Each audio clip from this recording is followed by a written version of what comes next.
Is DCA actually important, or should I just buy it all at once? I'm planning on investing $110,000 of my savings, and my dad suggested spreading it out into 12 purchases over the next year. I can do that, but I'd also rather just get it done. How much does it matter? Thoughts? Edited to add more info. I am almost 29F. I have been pretty good at saving my whole life, considering I'm a teacher and don't make that much. But I've been paralyzed with indecision over doing anything with my money. I am definitely a perfectionist, and I can get stuck in the path of not doing something unless I'm convinced it's the best choice. I know that there is no best choice when it comes to investing. So I think that's why I've failed to do anything, even though I've wanted to for the last 5 years. By continuing to wait, I know I'm really underutilizing the money I have, and it's time for me to put my big girl pants on and do something about it. X200B. My dad has been helping me develop a plan, and I'd like outside feedback before pulling the trigger. X200B. Current money situation. Wells Fargo. $180,000 between savings checking account. Vanguard. Money market $80,000. VFIAX $15,000. Roth IRA $49,000. 2055 target date fund. I max this out monthly. 403B $33,000. 2055 target date fund. Other. $10,000 in I-bonds I bought last year. $15 20K in other bonds I bought when I was younger. X200B. Goals. At some point, I'd like to be able to buy a home. I live in the Portland area of Oregon, and it's very expensive, and the housing market increases rapidly. My partner is currently going back to school, and I don't have a clear enough view of what our next 5-10 years holds to know when buying a house or where would be feasible. I'd like to continue to save and plan for a home being a possibility. I don't have kids, so a college savings fund is absolutely not on the radar right now. X200B. Personal profile. Not sure if this is helpful or not. I'm almost 29F. I am a teacher and make $65,000. On top of that, I have an online store where I made about $48,000 last year, $150,000 lifetime. I have zero debt, credit card, student, car, etc. X200B. Plan. Retain $20,000 in Wells Fargo. Put $80,000 into T-bills in $20,000 chunks that mature every 3 months. Transfer an additional $150,000 to Vanguard. $44,000 into 2055 target fund spread out over 12 purchases over the next year.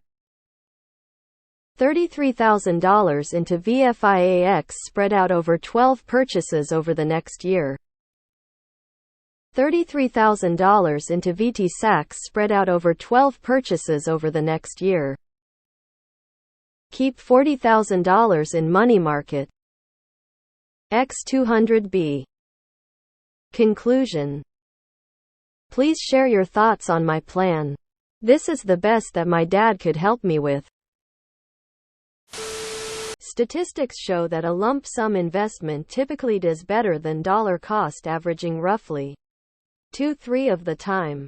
DCA is to help people get over the psychological barrier of making a large investment and then seeing it go down.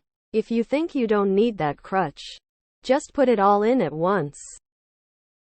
While I'm in the lump sum camp for the reasons others have stated, statistically slightly better outcomes, I understand too the behavioral economics of taking that large a plunge. So I'd like to suggest an in-between. Lump sum half $50,000 and DCA the remaining $55 over the year. Either way you get the money into the market, while avoiding the pitfalls of either extreme. The actual difference in return is going to be random, and the expected value of each method is probably really close. I'd look at it psychologically. How easily will you be able to handle an "I told you so" from your father if you put it all in at once and the market drops a bit? Or how much will you enjoy gloating if you do put it all in at once and a bull run starts? If you think you will enjoy gloating more than you will hate his "I told you so," then put it all in now. What do you plan on doing with the money, short or long-term investing? Is this for retirement 20 years down the road? Either lump sum or DCA. Pick whichever one you are most comfortable with. I asked this question in January of 2022 and was told to just lump sum. Turns out I lump summed at the all-time high of VTI. I've lost a lot of value in that purchase today than if I would have just DCA'd. I only DCA from now on. I think your dad gave you the best plan knowing your personality type. If you struggle with perfectionism, it's best to spread out the purchases over the next 12-24 months.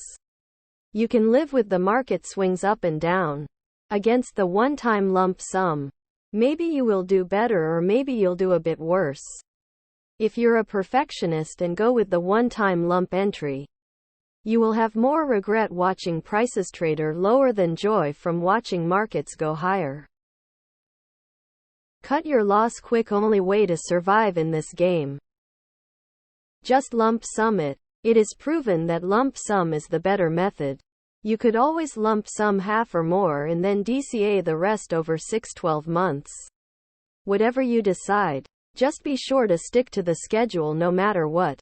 This is also assuming you have more than $110K in savings in case something goes wrong, like you lose your job. It's more a question of psychology. If this is a big chunk of your net worth, it might be really hard to watch it fall if the market has a downturn. Now that interest rates are higher, DCA is a more attractive. You could set up a CD ladder, initial 20 directly into the market, 3-month, 6-month, 9-month and 12-month, and invest each maturing CD balance into the market. I think it should really depend on your savings.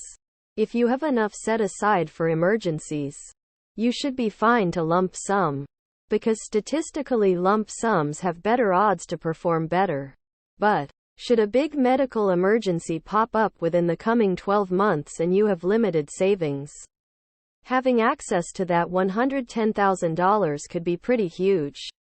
I hate giving a non-answer, but it just depends on your risk tolerance. You could buy some T-bills at 5-ish and do a little of both. Start slowly investing while gaining some money and slowly start putting that money into the market. I'm normally an advocate for drop it in all at once. But with the market how it has been and will continue to be, I'm DCAing for a while. They're both perfectly reasonable strategies. With all the uncertainty and volatility in the market right now, I'd be hesitant to lump sum everything. But you can also argue that the market has already done the major correction, so the risk of lump sum has mostly passed. In other words, man shrugging, light skin tone, flip a coin? Just want to say I wish you the best. If you're not sure, I'd say DCA because you can adjust to lump sum your remainder if you see a big drop in the market. If you start with lump sum, you're locked in at the price of a random day of the market with no chance to adjust. I was lucky that I had been DCAing an IRA transfer when March 2020 hit, and I have no regrets about switching to lump sum at that time. Time in the market is better than timing the market, which is all DCA really is.